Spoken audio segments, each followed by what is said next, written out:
दोस्तों, आज की कहानी है भाग्य बड़ा या कर्म। प्राचीन समय की बात है। कैलाश पर्वत पर भगवान शिव और माता पार्वती विश्राम कर रहे थे। एक दिन माता पार्वती ने शिव जी से पूछा, हे प्रभु, मुझे यह बताइए कि जीवन में भाग्य बड़ा होता है या कर्म। लोग अक्सर कहते हैं कि भाग्य के बिना कुछ संभव नहीं है, लेकिन मैं यह समझना चाहती हूँ कि वास्तव में इनमें से कौन अधिक प्रभावशाली है। महादेव मुस्कुराए और बोले, पार्वती, इस प्रश्न का उत्तर सीधे शब्दों में नहीं दिया जा सकता। इसे समझने के लिए मैं तुम्हें एक कहानी सुनाता हूँ। ध्यान से सुनो। बहुत समय पहले की बात है। एक राज्य में राजा धर्मराज का शासन था। धर्मराज न्याय प्रिय और दयालु राजा थे। उनके राज्य में कोई भी भूखा नहीं रहता था। लेकिन एक दिन राज्य में एक ज्ञानी संत आए और राजा से पूछा, महाराज, क्या आप बता सकते हैं कि आपके राज्य में कौन सा व्यक्ति सबसे अधिक भाग्यशाली और कौन सा सबसे दुर्भाग्यशाली है। राजा असमंजस में पड़ गए। उन्होंने कहा, संत जी, यह तो बड़ा कठिन प्रश्न है। कृपया आप ही इसका उत्तर देने का मार्ग बताइए। संत ने मुस्कुराते हुए कहा, इसका उत्तर तुम स्वयं खोज सकते हो।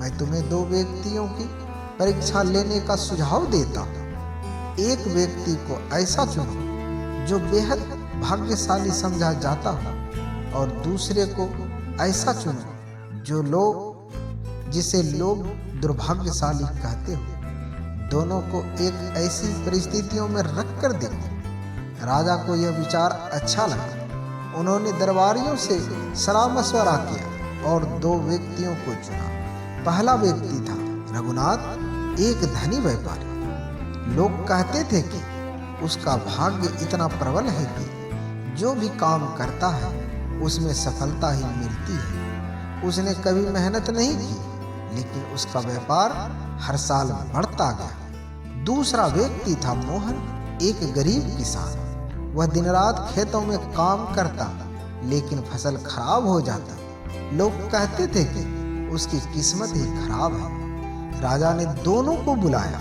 और कहा, मैं तुम्हें एक विशेष कार्य सौंप रहा हूँ।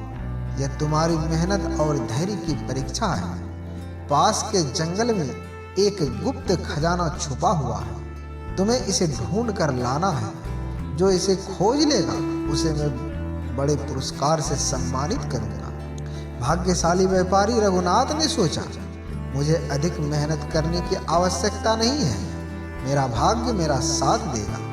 वह जंगल के किनारे बैठकर आराम करने लगा और इंतजार करता रहा कि खजाना उसे खुद मिल जाएगा। दूसरी ओर किसान मोहन ने मेहनत करना शुरू किया। वह जंगल के हर कोने में खोजने लगा। रास्ते में कई कठिनाइयां आई। जंगली जानवरों का सामना करना पड़ा।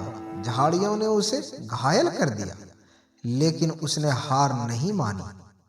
कई दिन बीत गए। रघुनाथ खाली हाथ लौट आया और राजा से कहा, महाराज, मैंने सोचा था कि मेरा भाग्य मुझे खजाने तक ले जाएगा, लेकिन ऐसा हुआ नहीं। वही मोहन ने खजाना खोज निकाला। उसने राजा के सामने खजाना प्रस्तुत किया।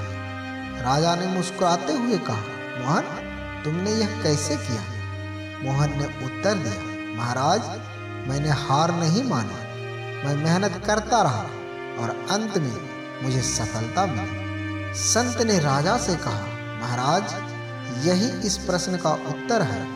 भाग्य अवसर देता है, लेकिन उसे पहचानने और उपयोग में लाने के लिए कर्म की आवश्यकता होती है।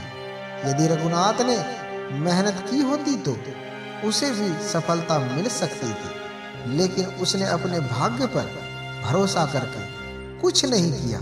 वही मोहन ने कर्म को प्राथमिकता दी और सफलता पाई। दोस्तों, भगवान शिव ने माता पार्वती से कहा, पार्वती, इस कहानी से हमें यह शिक्षा मिलती है कि भाग्य और कर्म दोनों का महत्व है। लेकिन यदि व्यक्ति केवल भाग्य पर निर्भर रहे तो उसे कुछ प्राप्त नहीं होगा। कर्म ही वह साधक है जो भाग्य के अवसर को सफलता में बदलता है।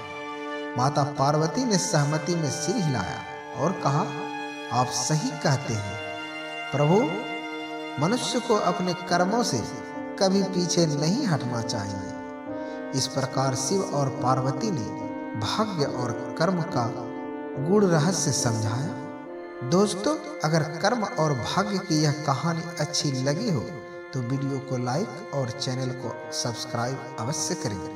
धन्यवाद।